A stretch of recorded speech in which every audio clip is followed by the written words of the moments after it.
everyone, welcome back to Webtech Tutorial. In today's video, I'm going to show you how to log in to Texas Roadhouse employee account.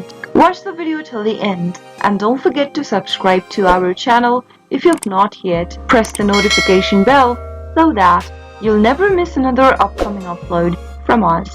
To log into Texas Roadhouse employee account, go and open up a web browser first. In the web address bar, type in pw.texasroadhouse.com and press enter on your keyboard. You can easily log into your employee account by entering your username and password in the text boxes appearing on the screen. Type in your username associated with your employee account and on the next field, type in your correct password. If you've forgotten your username and your password, you can get help by clicking on the Forgot Username or the Password box respectively. If you are not a current employee and if you are a former employee, you can click on this Former Employee button at the bottom right and get access to your account by entering your credentials.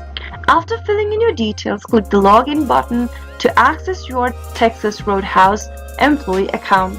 That is how it can be done. I hope the tutorial was helpful to you. If it was, go ahead and give us a thumbs up. I'll be back soon with more videos like this. Thank you for watching.